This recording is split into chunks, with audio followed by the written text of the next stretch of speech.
Chers téléspectateurs, bonsoir et bienvenue dans le cadre de l'émission Conversation entre les membres de la CGN.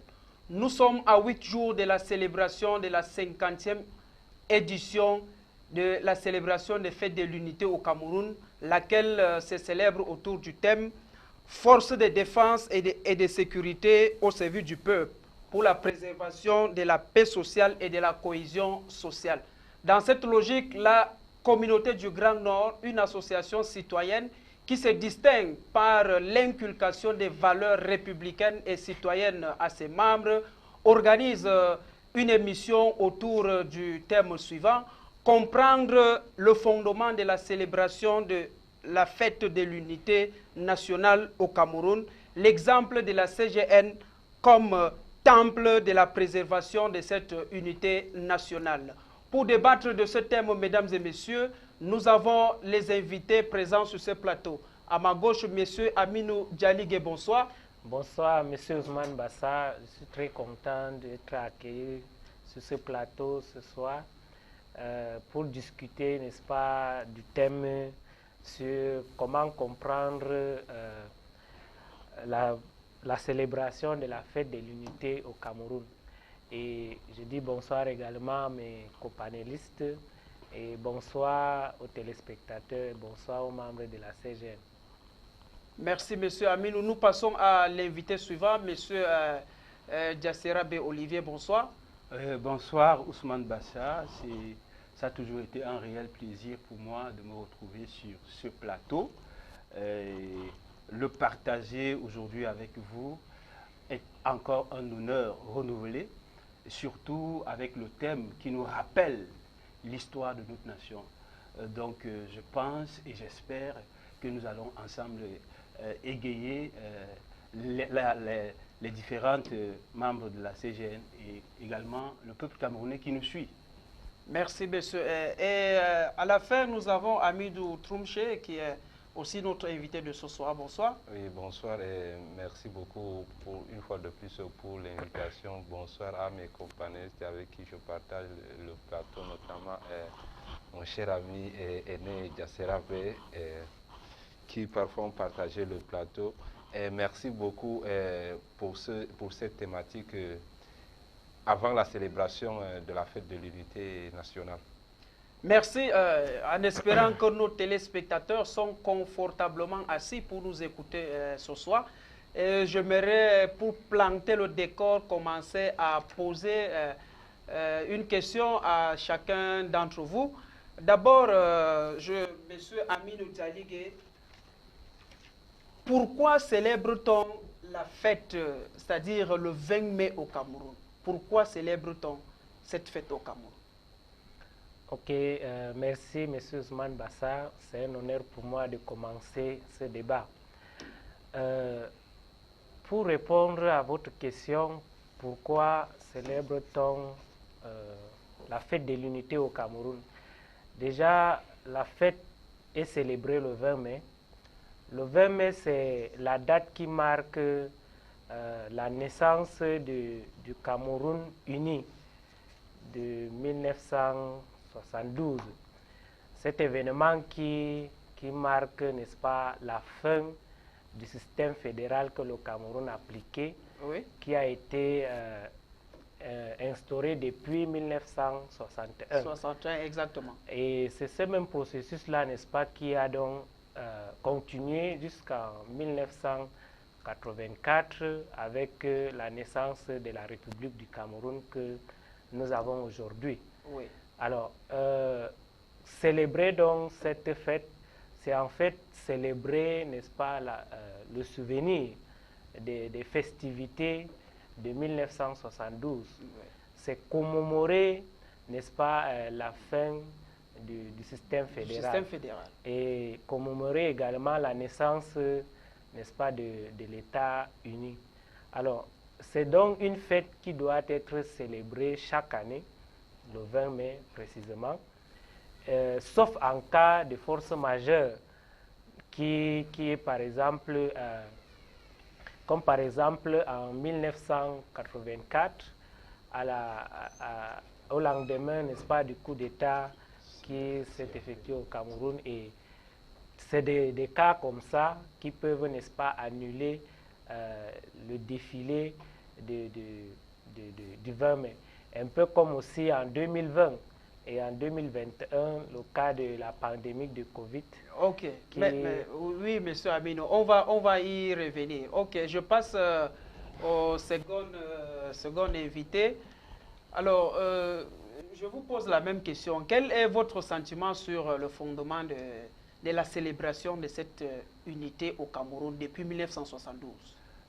Déjà, Ousmane Bassa, il faut comprendre que le Cameroun est un pays atypique.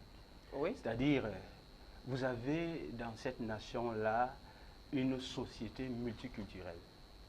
Et là, je suis en train de, pour ne pas répéter ce que le copanéliste a dit, vous avez une société multiculturelle. Et donc, à un moment donné, il y a un processus qui va conduire dans l'histoire de notre pays à ce qu'on va appeler l'unification du Cameroun. Nous sommes bien sûr partis de la réunification jusqu'à l'unification. Et là, dans le cas d'espèce, nous avons deux Camerouns, le Cameroun oriental et le Cameroun occidental. Et ce Cameroun-là, avec bien sûr les velléités du premier président du Cameroun, paix à son âme, et le président Ahidjo, qui a donc organisé un référendum. Et ce référendum-là a été donc en faveur de l'unification, parce que le oui l'emporte. Oui. Et c'est pour cette raison que le 20 mai 1972 devient la fête nationale. La fête nationale, parce que nous assistons, nous sommes en présence d'une nation unitaire. Nous sommes en présence d'un peuple uni, d'un peuple qui se serre désormais les mains dans les mains pour avancer, pour construire cette nation. Donc, au-delà de la dimension commémorative, oui, il y a également une dimension, cette essence qui fait en sorte que nous célébrions nos différences. Parce qu'ailleurs, on dit que lorsque tu es différent de moi, il est impossible de cohabiter. Mais non, le Cameroun a ce n'est pas le cas. A donc envoyé au travers de cette fête-là oui, que l'unité nationale, non seulement étant un socle pour notre pays, oui, mais à chaque fois que nous la fêtons, le 20 mai, oui, nous avons le courage de vivre ensemble. Nous avons le charme d'être avec celui-là qui est différent de nous. Et c'est cet ensemble de choses-là qui font en sorte qu'aujourd'hui, nous fêtons cette fête avec fierté. Donc le pourquoi, je pense avoir répondu à votre question, le pourquoi de cette fête, c'est simplement parce que nous avons choisi d'un temps de vivre ensemble et nous continuons à le clamer et nous continuons à serrer les mains dans les mains pour qu'ensemble, cette unité soit consolidée. Merci, monsieur Diassera Olivier. Alors, je reviens à vous, monsieur Amidou Troumché. La célébration de la fête nationale, c'est la matérialisation du vivre ensemble et c'est la préservation du fait que le Cameroun soit un pays un et indivisible. Qu'en pensez-vous au sujet de cette célébration? Merci une fois de plus pour cette question. Et pour poursuivre, je veux juste mettre la virgule sur ce que l'autre Diassera vient de dire. Et moi, je continue en disant que, quittant de 72 à 2022, ça fait particulièrement 50 ans que le Cameroun célèbre la fête de l'unité nationale. Et c'est notre histoire. Nous sommes obligés de la connaître. Et les téléspectateurs qui nous suivent aujourd'hui sont tout de même obligés de nous suivre parce que c'est notre histoire. Vous savez, la date du 20 mai 1972 a été une initiative qui a été faite sous l'ère d'Ahidjo pour mettre fin, comme l'autre disait, au système fédéral. Le rattachement du Northern Cameroun au Southern Cameroun, je pense bien, si je ne me trompe pas bien. Mais il faut encore revoir cette date sous un autre angle, sous un angle, je veux dire quoi, structurel. Oui, parfois, vous savez, chaque année, seulement à l'épreuve du pandémie Covid-19, chaque année, au soir du 20 mai, on se retrouve parfois au palais de Congrès, au palais de l'Unité, pour célébrer cette fête. ça prouve à suffisance que le 20 mai est une date que tout Camerounais doit garder à l'esprit, car ça rassemble tous les Camerounais de tous les bords. Alors, vous avez parlé de l'arrêt dû au Covid-19. Est-ce que cette période d'arrêt-là a été quelque chose qui a empiété sur la préservation de cette unité nationale? Effectivement, ça a empiété sur la préservation, sur la consolidation même de l'unité nationale. Vous savez, la crise sanitaire et la pandémie à coronavirus a bouleversé le monde entier.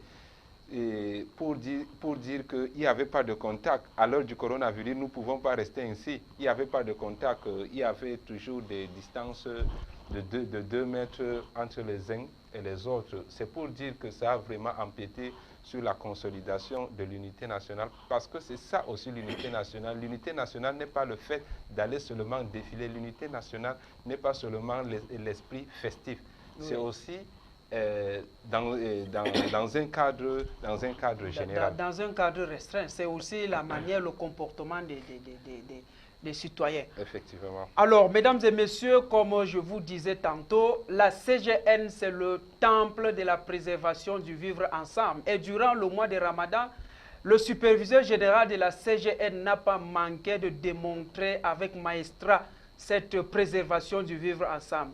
Je vous invite pour regarder le reportage sur le déploiement du superviseur général durant ce mois. L'apothéose du mois béni du Ramadan a été célébrée dans une ambiance de rassemblement et de vivre ensemble à Garoua. Réunis à la résidence du superviseur général de la CGN, Dr Mohamedou Bayrou Fadil, dans le Nord, ce sont des dizaines de groupes et associations qui ont effectué le déplacement des différentes villes et contrées du Septentrion à l'effet de célébrer tous ensemble, dans la joie et la ferveur, la fête du Ramadan. Autour du guide du Grand Nord, des leaders religieux, des autorités traditionnelles, administratives et politiques, mais surtout des groupes d'hommes et de femmes venant de plusieurs quartiers dont Madagascar, ont magnifié la solidarité et loué ses actions. Le groupe Association des ressortissants Moundang de Garoua 2e et des associations de jeunes venant de Maroua dans l'extrême nord ont également animé les festivités par leur présence, source de motivation pour le superviseur général de la CGN. Un déplacement qui n'a d'explication que l'engouement fort nourri par la jeunesse à l'égard du sénateur du Nord, Dr Mohamedou Bayrou Fadil, dont les actions au profit du bien-être des filles et fils du Grand Nord suscitent l'admiration.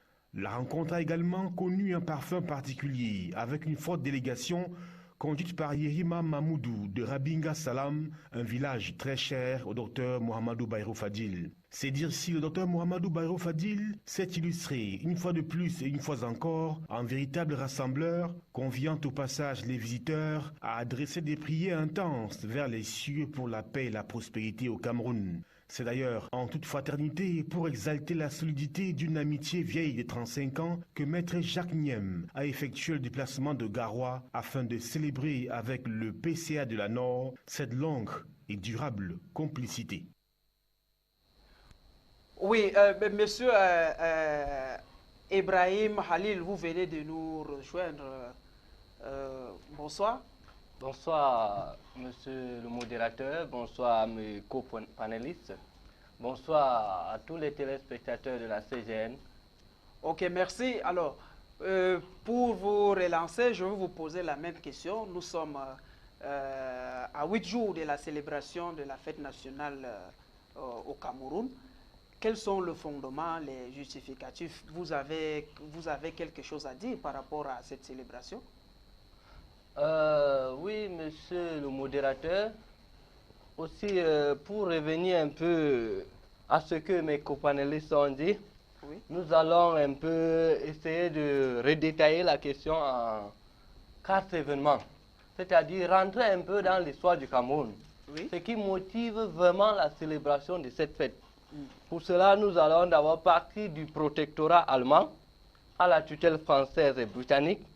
Ensuite, parler de l'indépendance du Cameroun oriental et de la réunification du Cameroun. Pour enfin parler des motivations qui ont amené les dirigeants à l'unification et à la célébration du 20 mai. Oui. Et s'agissant donc du protectorat allemand, Le protectorat allemand a commencé du 12 juillet 84, il s'est achevé en février 1916 suite à la défaite à la Première Guerre mondiale. Après cela, le 29 mars 1916, il y a un accord de partage entre la France et la Grande-Bretagne de l'ancien Cameroun allemand. La France qui occupe les 4/5e et la Grande-Bretagne qui occupe les 1/5e, probablement 432 000 km² contre 88 200 km².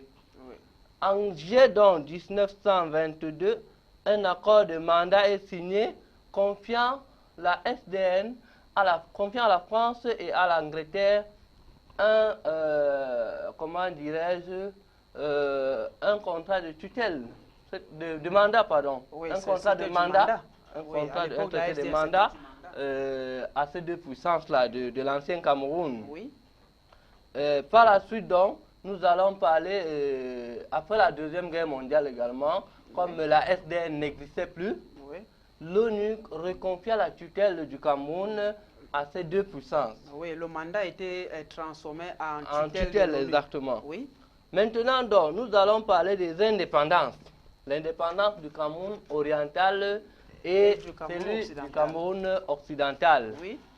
Le Cameroun oriental qui prend son indépendance le 1er janvier 1960 et le Cameroun occidental qui était subdivisé en deux.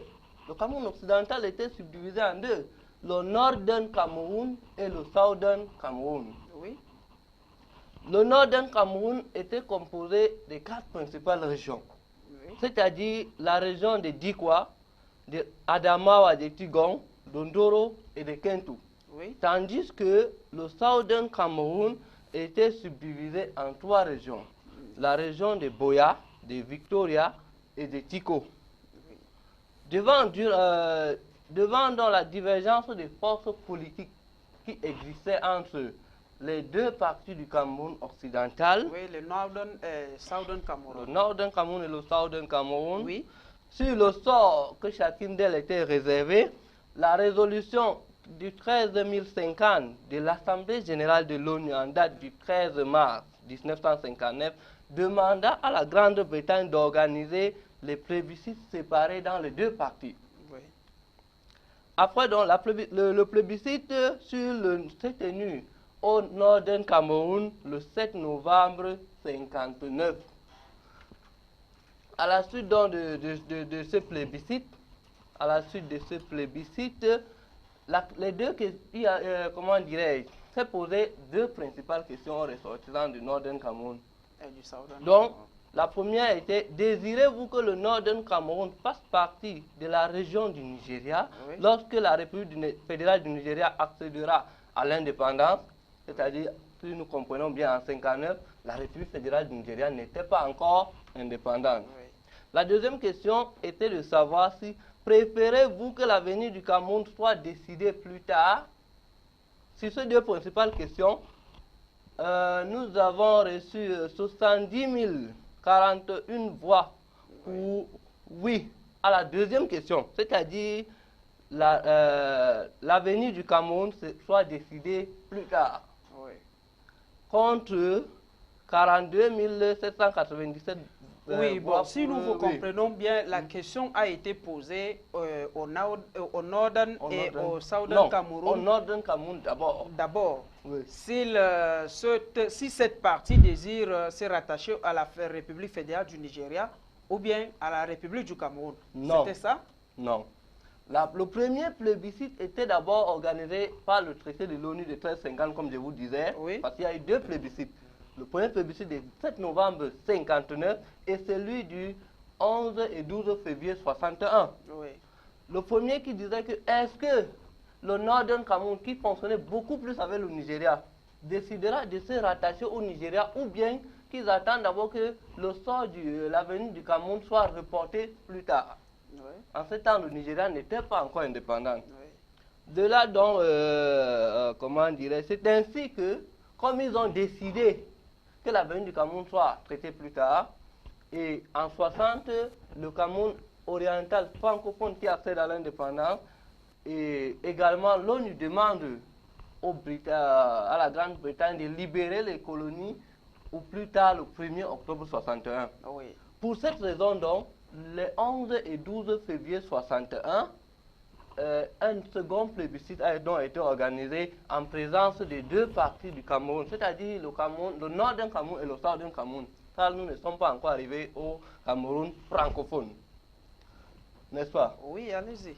Le plébiscite organisé en 61 était à la question, il était question de savoir si le Northern Cameroun devait se rattacher au Southern Cameroun ou alors devait se rattacher au Nigeria. Concernant donc cette question, on a les statistiques. Bon, et pour vous couper, monsieur Ibrahim Halil, nous retenons que c'est après la réunification du Cameroun, de cette partie que vous avez appelée Southern et Northern Cameroun à la République, au Cameroun oriental, pour former la République fédérale du Cameroun. C'est après ce système fédéral que le Cameroun s'est unifié. Donc c'est cette unification qu'on célèbre depuis 1972. Je crois que M. Aminou Dialigé l'a expliqué tout à l'heure. Alors, Monsieur Aminou, je vais revenir plus tard sur vous. Monsieur Aminou, je voudrais vous poser vous poser la question suivante. Après avoir écouté ce parcours autant pour moi historique qui a abouti à l'unification du Cameroun aujourd'hui, cette unité que nous célébrons depuis 1972, est-ce que vous pensez que l'unité nationale que le Cameroun s'est résolu de consolider depuis cette année-là est effective au Cameroun aujourd'hui? Ok, merci M. Ousmane Bassa. Je remercie également mon confrère M. Halil qui nous a un peu tiré sur l'histoire du Cameroun. C'est vraiment édifiant. Oui. Bon, l'unité, je vais dire globalement, l'unité se réfère, n'est-ce pas, à un caractère de ce qui est un. Oui, nous le savons, nous le savons. Là, nous vous posons la question concernant le concret. Pour parler de l'effectivité de l'unité au Cameroun, oui, je pense qu'il y a de l'unité entre les Camerounais et les Camerounaises. oui. Mais tout de même, il faut le dire, M. Ousmane Bassa, l'unité, on ne peut pas avoir une unité parfaite. Ouais. C'est une idéologie, en fait, pour avoir une unité parfaite. Donc, je peux dire donc que l'unité au Cameroun est toujours et reste en construction. Et je pense qu'avec les forces vives de la nation, on va parvenir un jour, n'est-ce pas, à rendre effective cette unité-là. Merci, M. Aminou. L'unité nationale, elle est là, mais elle reste à parfaire. Voilà ce que nous pouvons retenir de votre discours. Alors, M. Djasserabe Olivier, l'unité nationale reste à parfaire. Voilà ce qui ressort des propos de M. Aminou Dialigé. Quels sont donc les obstacles liés à la consolidation de cette unité? Ou du moins... Je voudrais, permettez-moi de revenir un peu en arrière, c'est-à-dire sur la question que vous avez posée à oui. M. Dialigé. Oui. Monsieur Ousmane Bassa, il faudrait comprendre que quand on parle de consolidation, on parle de quelque chose qui est soumis à une démarche processuelle. Oui. C'est-à-dire c'est quelque chose qui part d'une étape à une autre. C'est une construction en fait. Ouais. Donc l'unité. Une construction permanente. Exactement, c'est une construction. Puisque l'unité, et justement il faut noter que c'est une construction en tenant compte, ou du moins en fonction des desiderata des peuples qui composent, ou bien de la société. Oui. Parce que chaque groupe social a ses désirs, a ses souhaits. On tient compte de tout cela. C'est pour cette raison que ça peut prendre le temps qu'il faut, mais nous sommes sur le chemin de l'unité. Donc c'est ce que je voulais préciser en ce qui concerne la consolidation. Oui. Maintenant, revenant sur votre question, à savoir les obstacles de l'unité. Vous savez, Ousmane Bassa, nous sommes dans un milieu, quand je parle du milieu, je parle de notre pays, je parle du Cameroun, où, comme je le disais à l'entame de mon propos, où nous avons une société qui est à plusieurs dimensions. Ouais. Et cette dimension-là fait en sorte qu'à un moment donné, on a besoin de créer une dynamique. Et tout de suite, on est en présence d'une unité qui devient une dynamique. Une dynamique qui s'améliore au fur et à mesure. Et là, on tient compte donc des ethnies, des tribus qui composent notre société. Et vous allez voir au Cameroun, par exemple, Ouais. quelqu'un l'a dit quant à la question à savoir les fondements de pourquoi nous fêtons le 20 mai, quelqu'un l'a dit, où les gens se retrouvent au Palais de l'Unité pour fêter cette célébration. Oui. Et vous avez, on ne tient plus compte ni du sexe, ni de votre origine, mais tout ce qui nous intéresse, tout ce qui intéresse là-dedans, c'est que vous êtes Camerounais et que nous partageons la même histoire. Oui, alors... Maintenant, les obstacles. Oui, alors, est-ce que la recrudescence des crises au Cameroun fait partie des obstacles qui empiètent sur la consolidation de l'unité nationale? Déjà, il faut comprendre que, parlant du tribalisme, Oui. voici donc des éléments probants Oui. qui constituent des obstacles Oui. à notre unité, le tribalisme. Lorsque vous aimez de manière exagérée votre tribu en rejetant l'autre. Parce qu'il faut préciser. Peut-être qu'on reviendra là-dessus, parlant de la différence entre le tribalisme et la tribalité. Oui. Parce que le tribalisme est ce cas de figure où quelqu'un, une ethnie, se magnifie au détriment de l'autre ethnie. Et là, ça devient dangereux. Parce que nous sommes dans un contexte du vivre ensemble. Donc, le repli identitaire. Ouais. C'est-à-dire, vous aimez, moi j'aime le couscous, je suis du Nord, j'aime le couscous, vous êtes du Grand Sud, vous n'aimez pas le couscous. Est-ce que c'est pour autant que vous allez me rejeter parce que moi j'aime le couscous? Non. Donc, si vous me rejetez, là c'est un obstacle. Donc, à un moment donné, le tribalisme. Et le tribalisme peut s'expliquer dans ce sens où, aujourd'hui, quand on fait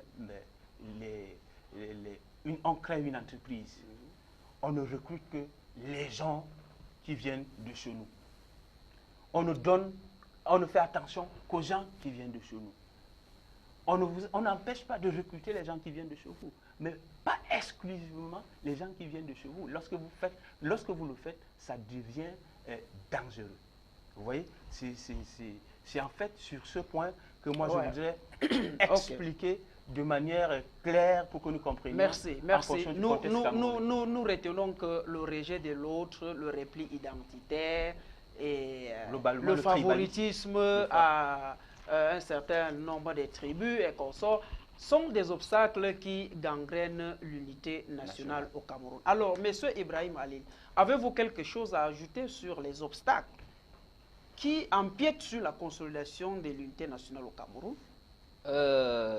Exactement, mais avant d'y répondre à cette question, j'aimerais un peu revenir sur les motivations qui ont conduit même à l'unification du Cameroun. Oui, là, soyez un peu plus rapide, s'il vous plaît. Comme motivation, nous avons d'abord, à l'époque de la réunification, les charges de gérer les deux États étaient devenues énormes. L'héritage que nous ont laissé, les colonies. Avec une assemblée fédérale, une assemblée fédérée, exactement, et une, comment on appelle ça, la House pour les chefs traditionnels dans le Cameroun anglophone. Exactement. Oui. Donc, de là naît le besoin de bâtir une nation. Oui. Une nation dans laquelle la volonté de l'union, de la volonté de s'unir aux idéaux de la nation. Bon, en fait, c'est pour le président Ahidjo, il était plus facile de se développer étant uni que de se développer dans le système fédéral. Exactement, c'est ce que je disais, sur les idéaux communs pour la construction d'un État plus fort et plus dynamique où le bilinguisme pourrait être un atout considérable. Considérable, oui. De là donc, comme obstacle, les obstacles ne peuvent pas manquer puisque dans toute chose, il doit avoir toujours des contreparties. Oui. C'est-à-dire quoi? Parmi les gens qui voyaient vraiment en l'unification du Cameroun un besoin fondamental, il y a d'autres qui se disaient que non, nous on veut rester chez nous, on veut appliquer toujours nos règles, ils ne sont pas ouverts, à l'idéologie de l'unification, à travers par exemple comme le collègue, le copanéliste disait, le repli identitaire. Et c'est le problème que nous vivons actuellement au Cameroun, le problème du repli identitaire, pas même beaucoup plus du tribalisme, mais plutôt du repli identitaire. Je suis par exemple du Nord, ou je suis du Nord-Ouest, ou je suis du Sud, je ne me permets pas de partager telle chose avec telle autre. C'est le problème du repli identitaire qui cause vraiment, qui pose un pas à l'unité nationale. Donc, nous invitons tous les Camerounais à bannir cet obstacle. C'est un obstacle majeur pour l'unification. D'accord, merci. Là, vous embrayez déjà sur les solutions qu'il faut. Alors, monsieur Aminou Djalig, je reviens à vous. Et après avoir écouté tous ces obstacles qui gangrènent la consolidation de l'unité nationale au Cameroun, quelles sont les solutions que vous préconisez en tant que jeune pour que l'unité nationale soit parfaite? Parce que tout à l'heure, vous avez dit qu'il existe de l'unité nationale au Cameroun, mais il reste de la parfaire. Quelles sont donc les solutions que vous préconisez pour parfaire cette unité nationale? Ok, merci M. Ousmane Bassa. Déjà, je voudrais que vous me laissiez cette fois-ci aller oui, soyez bref et parce que j'ai eu deux prises de parole, mais vous ne me laissez pas finir mes idées. Oui, donc, je vous laisse fais finir. que le tour si vous allez je me vous laisser. Laisse ok. Bon, parlant donc des solutions qu'on peut proposer à l'endroit des difficultés que mes companélistes ont citées, qui entravent, n'est-ce pas, à l'unité nationale.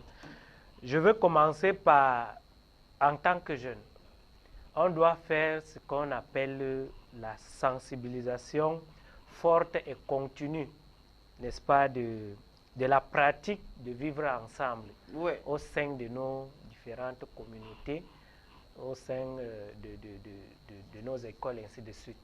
Donc, il y a donc la sensibilisation qu'il faut faire sur, n'est-ce pas, la préservation, par exemple, des valeurs et des consciences collectives, comme par exemple sur la paix, sur la cohésion nationale, par exemple pour combler un peu les aspirations responsables des Camerounais. Il y a déjà ça. Il y a aussi le fait de respecter déjà la consolidation constitutionnelle qui est un processus engagé depuis 1972, qui reste, n'est-ce pas, une construction continuelle qu'il faut donc nourrir de temps en temps pour pouvoir, n'est-ce pas, permettre à ce que les gens puissent être ensemble. Parlant de vivre ensemble, je voudrais revenir au niveau des communautés. Bon, mes confrères ont parlé de repris identitaire.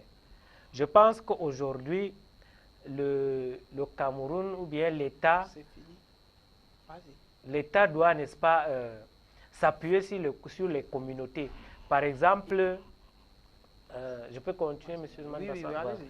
Donc, par exemple, la communauté du Grand Nord, par exemple, qui tisse, n'est-ce pas, des amitiés avec les autres communautés vivant ici à Douala. Et entre les nordistes même, il y a plusieurs communautés. Et vous voyez qu'à travers ces communautés-là, puisque dans les communautés, les uns les autres s'entendent et on peut donc s'appuyer dessus pour pouvoir, n'est-ce pas, faire donc cette cohésion nationale. Merci, monsieur Aminou. Vous allez vraiment m'excuser de vous interrompre parce que le temps nous tient à la gorge. Alors, monsieur Jassirabe Olivier, votre mot de fin et quelques solutions. Alors, comme solution, je vais proposer juste 3 et de manière brève. Oui. Alors, il faut créer une relation, créer une synergie interrelationnelle entre les communautés. Oui. Ça, c'est la première solution. La deuxième solution, c'est d'avoir une conscience de notre unité nationale. Vous savez, Ousmane Bassa, le Cameroun est une mosaïque de culture, de religion et même de civilisation. C'est-à-dire, vous avez comme un carrefour dans lequel viennent se rencontrer les civilisations, les religions. Vous avez toutes les religions, vous avez toutes les civilisations, les Allemands, les Portugais qui sont passés par là. Et la troisième solution, s'il vous plaît. Et la troisième solution, et c'est là où je vais m'intéresser, c'est mieux investir le capital humain. Je m'intéresse aux jeunes parce que je suis jeune, Ousmane Bassa. Lorsque des jeunes qui sont formés dans nos écoles sortent et ils viennent à la maison, ils restent, ils regardent papa, papa les regarde. Ils n'ont pas de boulot. Alors qu'à la base, ils sont partis à l'école pour se faire former afin de valoriser cette formation. Lorsque vous sortez et que vous n'avez pas de boulot, Ousmane Bassa, vous avez un sentiment, un autre sentiment, un sentiment de colère, un sentiment de haine. À un moment donné, vous ne vous contrôlez plus. Donc, c'est pour cette raison ça empiète sur votre patriotisme, c'est ça? Non, ça n'a rien, ça n'empiète pas sur le patriotisme. Qu'est-ce que vous appelez patriotisme? Le patriotisme, lorsque je finis la formation, je veux servir ma nation. C'est ça le patriotisme. Oui. Maintenant, qu'on me permette de le servir, de servir ce pays. Et c'est pour cette raison que je dis l'intégration des jeunes. Je parle de mieux investir. Je ne dis pas qu'on ne fait pas. Investissement mais du mieux capital investir sur le terme capital économique. humain. Ok. Merci, monsieur. Alors, merci, monsieur Jassirabe Olivier. Alors, Ibrahim Halil, votre mot de fin en 1 seconde, s'il vous plaît.